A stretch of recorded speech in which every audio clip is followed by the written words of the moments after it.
চলো আবার দেখো আজকে আবার একটা নতুন রেসিপি নিয়ে চলে এসেছি। ভাবলাম চলো তোমাদের সঙ্গে শেয়ার করি, কারণ এই সময় এখন দুর্গাপুজো আর কচুর রেসিপি মানে খুবই মানে সুন্দর। এখন দেখবে দুর্গাপুজোর সময় কচুগুলো কিন্তু খুবই সুন্দর পাওয়া যায়, তাই না? তাই ভাবলাম চলো এই রেসিপিটা বানিয়ে তোমাদেরকে দেখায়। আর এটা দেখো গ্রাম বাংলাতে খুবই কিন্তু ফেমাস একটা রেসিপি, আর খুব সুন্দর খেতে লাগে, গরম ভাতে খুব সুন্দর লাগে। চলো দেখো এবার কি বানাচ্ছি। প্রথমে দেখো বড় বড় কচুগুলোকে এরকমভাবে কেটে নিচ্ছি। এগুলোকে আমরা ধলি কচু বলি, কেউ কেউ আবার গাঁটি কচুও বলে। আমি জানি না তোমরা কি বলো, সেটা তোমরা কমেন্ট বক্সে জানাবে যদি তোমরা অন্য কিছু নাম জানো। তো দেখো কচুগুলোকে এরকম করে দুফালা দুফালা করে কেটে নেবে, ঠিক আছে? কারণ এখন কচুগুলো কিন্তু খুব সত্যিই খুব সুন্দর আসবে। দুর্গাপুজোর টাইমে দেখো কচুগুলো কিন্তু খুব সুন্দর আসে, আলুর মতো বেশ একটু খসখসে মতো আর বড় বড় হয়। আর আমাদের এদিকে তো কচু খুব ভালোই পাওয়া যায়। এবার দেখো টমেটো কেটে নিলাম। এবার আমি এখানে পেঁয়াজ দেবো দুটো। হ্যাঁ, আর তোমরা যদি এটা চাও বাড়িয়ে কমিয়ে নিতে পারো। আমার কচুর পরিমাণগুলো দেখে নিয়েছো, আমার যেমন লাগবে সেরকম কেটে নিয়েছি। আর হ্যাঁ, চ্যানেলটা কেমন লাগছে অবশ্যই কিন্তু কমেন্ট বক্সে জানিও। যদি সত্যি তোমাদের পছন্দ হচ্ছে তো একটু বন্ধুদের সঙ্গে শেয়ার করো, যদি তার থেকেও ভালো লাগে, যদি রেসিপিটা মনে হয় সত্যি তোমাদের উপকারে এসছে বা পছন্দ হয়েছে, তাহলে আমার চ্যানেলটাকে সাবস্ক্রাইব করো। এবার দেখো কথা বলতে বলতে পেঁয়াজগুলো কেটে নিলাম। এবার বড় বড় পিস মাছ নিয়ে মাছগুলোকে দিয়ে আমি এই ঝোলটা বানাবো। খুব সুন্দর খেতে হয়, অবশ্যই বাড়িতে কিন্তু একবার ট্রাই করতে পারো। মাংস টাংস ফেলে কিন্তু তোমরা এটাই খাবে, এত সুন্দর হয়। এবার দেখো কড়াই বসিয়ে দিলাম। এবার মাছের পিসগুলোকে আমি নিয়ে নিচ্ছি।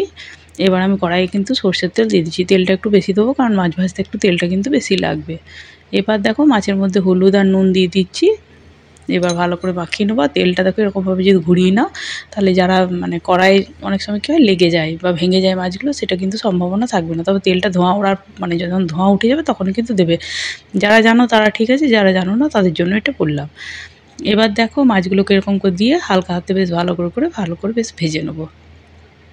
এই যে দেখো মাছগুলোকে এরকম করে একটু প্রথমে ভেজে তুলে নিই, তারপর দেখবে খুব সুন্দর হয়। এরকমভাবে একবার অবশ্যই বাড়িতে কিন্তু ঝোল বানিয়ে দেখতে পারো, খুব সুন্দর লাগে।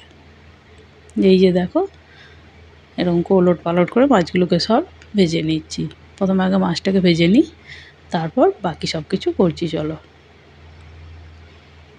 মাছটাকে তবে একটু আঁচ বাড়িয়ে ভেজো না, একটু মানে হালকা আঁচে ভেজো, তাহলে মাছটা কিন্তু না খুব সুন্দরভাবে ভাজা হয়। এই যে দেখো মাছগুলোকে কিন্তু আমি তুলে নিচ্ছি। এবার এরকমভাবে সুন্দর করে ভেজে নেবে। এখানে যদি চাও তো বড় মাছের জায়গায় যদি ছোটো মাছও হয় তাও কিন্তু খারাপ লাগে না। আমার কাছে যেমন ছিল আমি সেটা দিয়েই বানিয়েছি।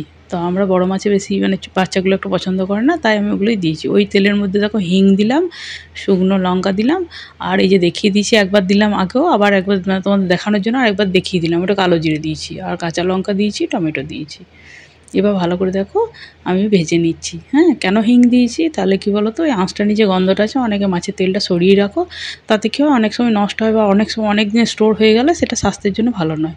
তাই আমি মাছের তেলটাই আমি আবার ইউজ করার জন্য আমি হিং দিয়েছি। হিং দিলে আঁচটা নিয়ে গন্ধ উঠবে না। এবার কথা বলতে বলতে আদা রসুনটা দিয়ে দিয়েছি। এবার আদা রসুন দিয়ে ভালো করে কিন্তু মশলাটাকে প্রথমে ভালো করে ভেজে নেবে। এখন কিন্তু পেঁয়াজটা পরে অ্যাড করি এখানে, ঠিক আছে? এটাই দেখে নেবে। অন্য সময় ঝোলে যেমন পেঁয়াজটা প্রথমে অ্যাড করা হয়, সেটা কিন্তু এখানে করবে না। প্রথমে আগে মশলাটাকে করে নেবে এরকমভাবে, তারপর পেঁয়াজটাকে অ্যাড করবে। এবার পেঁয়াজটা দিয়ে ভালো করে আবার কিন্তু ভেজে নিও। এই যে দেখো এরকমভাবে ভালো করে কিন্তু সুন্দর করে ভেজে নিও। এবার চলো দেখো এরকম যখন ভাজা হয়ে যাবে এই পর্যায়ে, তখন এবার বাকি মশলাগুলো আমি দিয়ে দেবো, ঠিক আছে? এবার দেখো এখানে আমি আন্দাজ মতো হলুদ দিয়ে দিচ্ছি, এখানে দিলাম জিরে গুঁড়ো, এটা দিচ্ছি আন্দাজ মতো নুন, বেশি কিছু মশলা লাগেই না, একটু গুড়, আর দিলাম ঝাল লঙ্কার গুঁড়ো। এবার চলো দেখো ভালো করে আবার মশলাটাকে দিয়ে আবার কষিয়ে নিচ্ছি। এরকম সুন্দর করে কষিয়ে নিয়ে কচুটাকে জলের মধ্যে অনেকক্ষণ ভিজিয়ে রেখেছিলাম। হ্যাঁ, তাই একটু লাল লাল মতো ভাব চলে এসছে। এবার দেখো জল থেকে তুলে সব কচুগুলোকে আমি দিয়ে দিচ্ছি। দিয়ে পর ভালো করে কষিয়ে নেবো।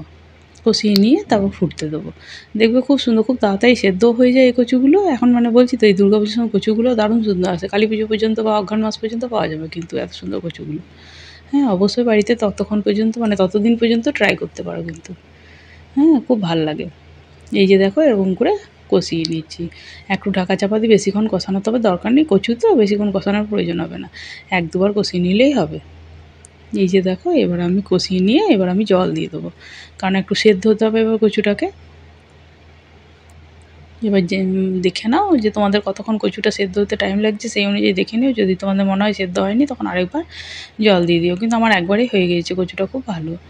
এই যে দেখো জলটা দিয়ে দিলাম, কিন্তু এতটা পাতলা থাকবে না, কারণ ফুটে উঠবে যখন কচুটা তখন ঘন হয়ে যাবে। এই যে দেখো কি সুন্দরভাবে ফুটে উঠেছে। এবার মাছগুলোকে দেবো। যখন দেখবে কচুগুলো ফেটে গিয়েছে, সেদ্ধ মতো হয়ে গেছে, তখন কিন্তু মাছগুলোকে দেবে, তার আগে কিন্তু দিও না। মাছগুলোকে দিয়ে কিন্তু বেশিক্ষণ ফোটানোর প্রয়োজন হবে না। এই যে দেখো এরকম করে মাছগুলোকে সব দিয়ে দিচ্ছি। আর এবার অলমোস্ট আমার রেডি হয়ে গেছে প্রায় রান্নাটা। এবার আমি আর একটা জিনিস অ্যাড করব, তারপর আমি নামিয়ে দেবো। এই যে দেখো আমি এখানে ঘি অ্যাড করছি, গাওয়া ঘি। এবার অল্প মতো দিয়ে দিলাম, দিয়ে পরে এটা জাস্ট একটু মানে ফুটে উঠলেই হয়ে যাবে রেডি। এই যে দেখো আমার রেডি হয়ে গিয়েছে। কেমন লাগছে অবশ্যই কিন্তু কমেন্ট বক্সে জানাও। ভালো লাগলে চ্যানেলটাকে লাইক, সাবস্ক্রাইব, শেয়ার করো।